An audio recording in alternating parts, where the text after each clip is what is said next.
Good morning students. आज हम लोग चैप्टर 5 पढ़ेंगे, अपना अपना भाग्य।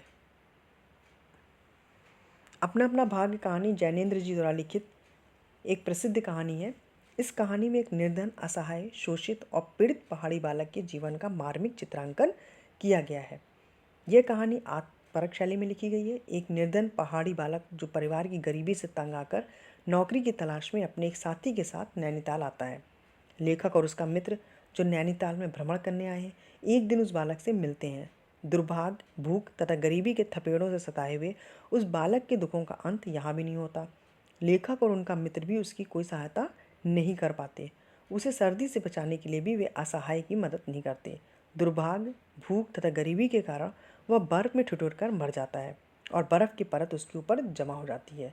कहानीकार जैनेन्द्र जी ने लोगों की संवेदनशीलता, कठोरता तथा स्वार्थपरता का चित्रण करते हुए मार्मिक तथा हृदयस्पर्शी बिंदुओं के माध्यम से मानव को आंदोलित करने का प्रयास किया है और उसमें वे पूर्णतः सफल भी हुए हैं।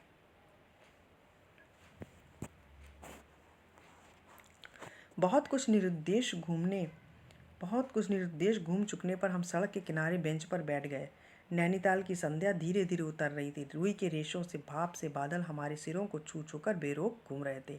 हल्के प्रकाश और अंधियारे से रंग कर कभी वे नीले दिखते, कभी सफ़ेद और फिर जरा अरुण पर जाते, जैसे हमारे साथ खेलना चाह रहे हों। 5, 10, 15 मिनट हो गए। मित्र के उठने का कोई इरादा ना मालूम हुआ। मैंने झुंझलाकर कहा, चलिए भी। अरे जरा बैठो। नैनीताल की संध्या धीरे धीरे उतर रही थी। यहाँ पे लेखक का आशय यह है कि पृथ्वी पर संध्या का आगमन धीरे धीरे होकर चारों ओर अंधकार छा जाने से है। संध्या जब अपने पूर्ण रूप में होती है तब वह रात्रि के रूप में परिवर्तित होती है। लेखक का आशय है कि नैनीताल में अब रात्रि का आगमन हो चुका है। इसमें संध्या को मानवीकरण के रूप में प्रस्तुत किया गया है। तो प्रस्तुत कहानी में लेखक अपने मित्र के साथ नैनीताल भ्रमण करने के उद्देश्य से जाता है।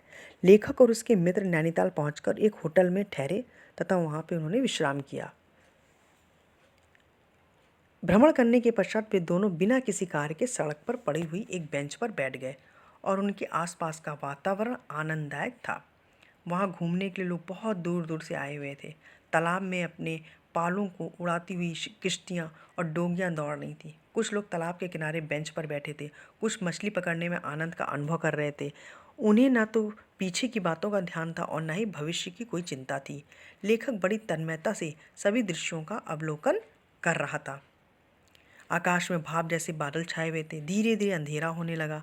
घना कोहरा चारों तरफ ढक गया। लेखक अपने मित्र के साथ होटल की ओर चल दिया। रास्ते में दो मित्रों का होटल मिला।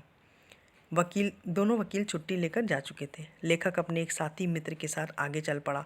उसका होटल आगे था। लेखक शीघ्र होटल पहुंचना चाहता था, परंतु उसका मित्र कुछ देर बेंच में बैठना चाहता था। तभी सामने से उन्होंने एक लड़के को आते हुए देखा। उस लड़के के बाल बड़े बड़े थे, वह नंगे पैर था तथा उसने एक मैली सी कमीज पहन रखी थी। उसकी उम्र लगभग 10 वर्ष को होगी। उसका रंग गोरा था, परंतु गंदगी से चेहरा काला दिखाई देता था। लेखक के मित्र के पूछने पर उस लड़के ने बताया कि वह गरीबी से परेशान होकर यहाँ भाग आया है।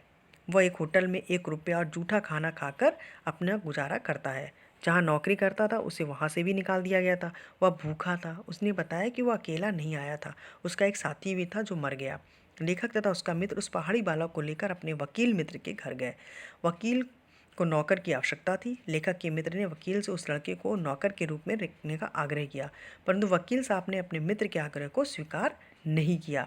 उन्होंने कहा कि पहाड़ी लड़के जो होते हैं बहुत ही शैतान होते हैं, क्या पता घर का रंग सामान आदि उड़ाकर चंपत हो जाए।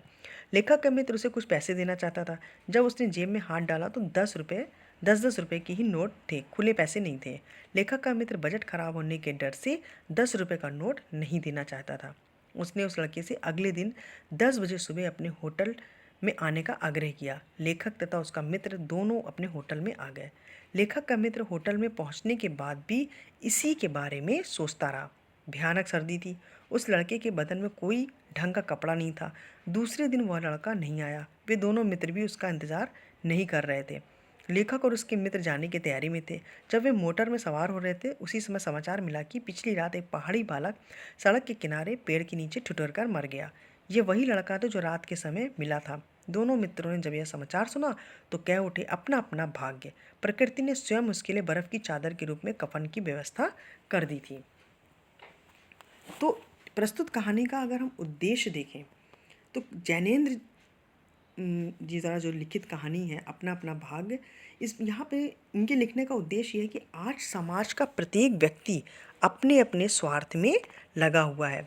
कहानी का एकमात्र उद्देश्य आज के युग में व्याप्त स्वार्थपरता, मनुष्यों की हृदय शून्यता, संवेदनशीलता तथा गरीबी का यथार्थ चित्रांकन करना है। कहानी अत्यंत मार्मिक बिंदु पर समाप्त होती है। कहानी यह स्पष्ट करती है कि आज मनुष्य के हृदय में स्थित रहने वाली दयालुता और परोपकार जैसे मूल्यों का अभाव हो गया है, जिसके कारण किसी पीड़ित दयनीय दशा में जीवन जीने वाले व्यक्ति की सहायता करने के सिवाय उसकी स्थिति को अपना अपना भाग्य बताकर हर एक व्यक्ति अपनी जिम्मेदारी से बचने का प्रयास करता है। जहाँ एक तरफ धनवान व्यक्ति अपनी संपत्ति के कारण जीवन का भरपूर आनंद उठाते हैं और मौज मस्ती करते हैं, उन्हें दूसरों के दुख दर्द से कोई लेना देना नहीं होता, वहीं दूसरी ओर समाज में गरीबी में जीने वाले पहाड़ी बालक जैसे कुछ लोग हैं जिन्हें न भरपेट भोजन, न तन ढकने के लिए 2 हाथ कपड़ा और न ही सर्दी से बचने के लिए घर नसीब होता है। वे आसमान रूपी छत के नीचे ही जन्म लेते हैं और वहीं मर जाते हैं। इस सामाजिक वैषम्य के प्रति बुद्धिजीवियों की उपेक्षापूर्ण उदासीनता, असमर्थता, संवेदनहीनता की मनोवृत्ति पर लेखक ने बहुत ही तीक्ष्ण व्यंग किया है। थैंक यू सो मच बच्चों। Have a nice day.